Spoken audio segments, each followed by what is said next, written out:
Hello there, my name is Amanda Woolston and I am also known as the Declassified Adoptee.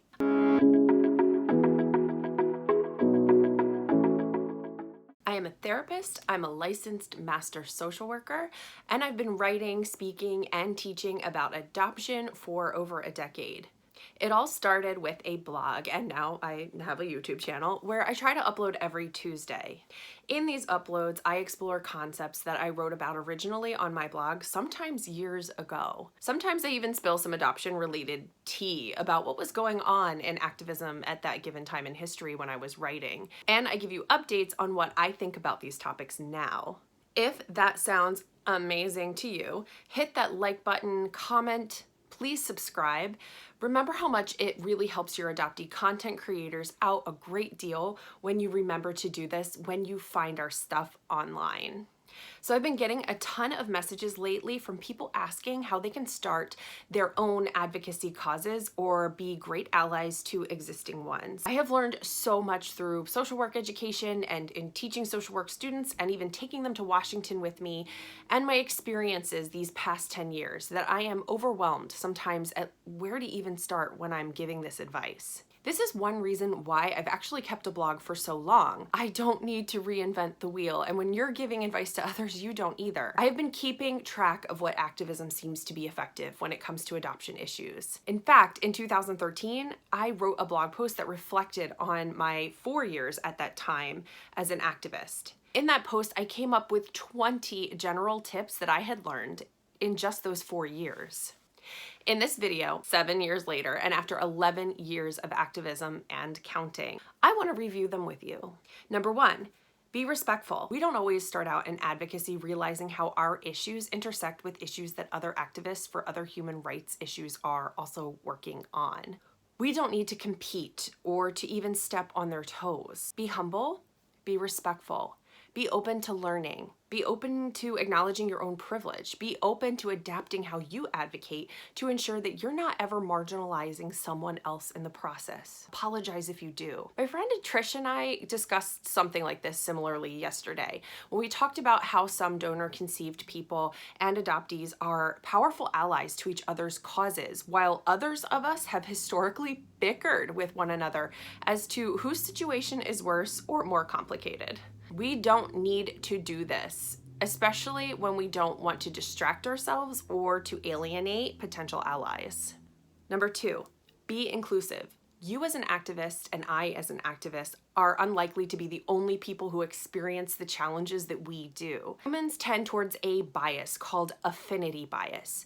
This means that those whom we keep the closest to us, even in our activist lives, can tend to be those who are the most like us when it comes to attributes like age, race, gender, ability, first language, country of origin, income, and more. Know that you are always likely to be advocating for a cause that includes and impacts far more people than those that you can directly see in front of you. Expand your capacity to see as many people as possible in your work.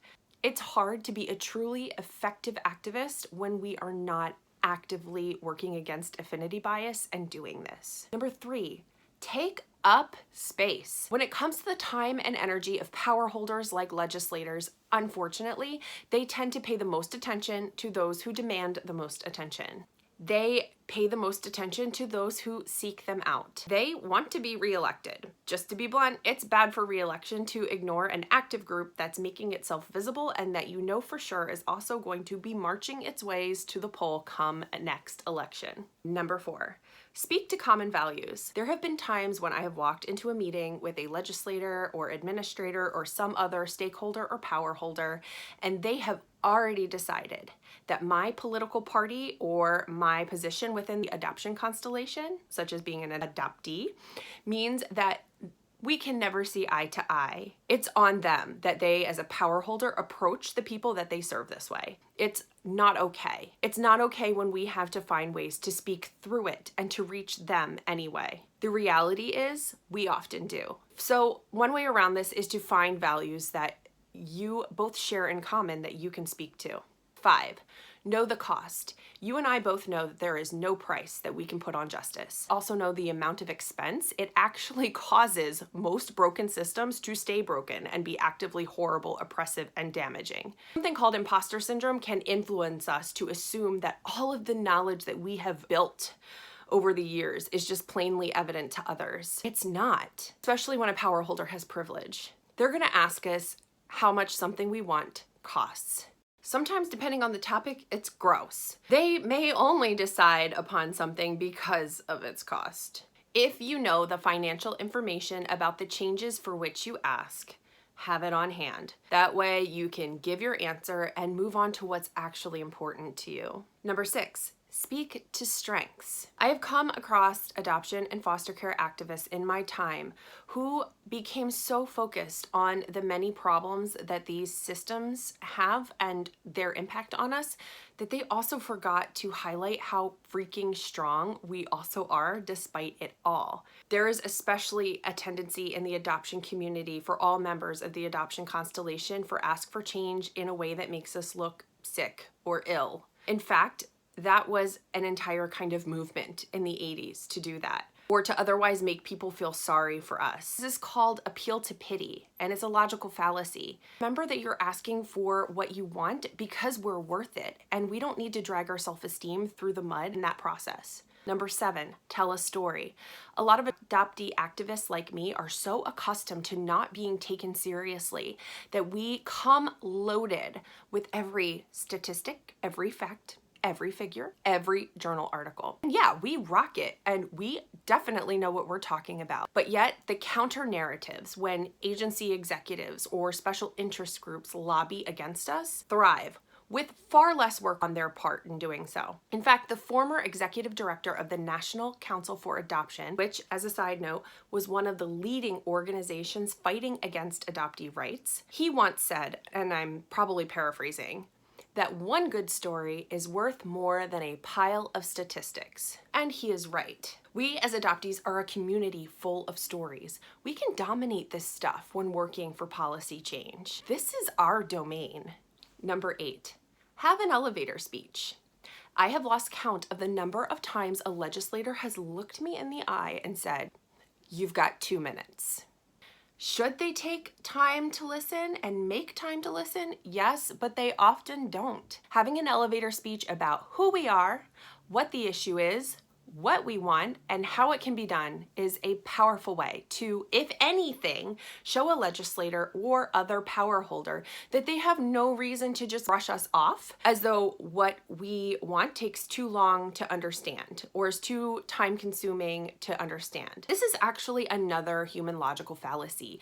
People tend to believe that anything that they perceive as being complicated or time-consuming must therefore also be wrong or otherwise not worth their time. Number 9, respect the time. When we meet any sort of power holder or decision maker, we want to make sure that we are making good use of that time for several reasons. This could be because we don't have a lot of time to make our case and we don't want to be interrupted and not be able to finish in the middle of talking. We also want to make sure that we're invited back because the stakeholder trust meeting with us is something that they can reliably schedule in their day and is therefore something that they're less likely to avoid. It's also important for our own preservation. Our time is our currency and we need to make sure that we are also spending our currency on ourselves so that we don't burn out. Number 10, taking care of ourselves. Self-care is so important in any type of advocacy. Burnout can impact how we approach our cause. When you become so entrenched in an issue that you begin stereotyping the very community that you're advocating for, or you feel like you can never possibly make a difference, it's time to explore self-care options. Ways I self-care are to check in with my mentors, take a break, write down my thoughts on paper, make a video, and even take time to work on other advocacy issues that aren't so close to home that make me feel effective. Those are my 10 of my 20 tips for new activists or even seasoned activists who are looking for more tips. I mean, like, who doesn't want more tips? Join me again in a future video where I share the other 10. I know I talked a lot about adoptees in this video because that's my frame of reference. That's the place from which I speak and the lens from which I view this stuff. These are good tips for our allies too. Let me know, what are your tips? What are your thoughts? What have you learned along the way in your own advocacy?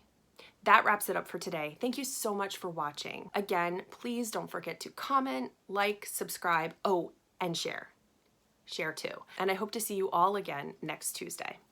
Bye, guys.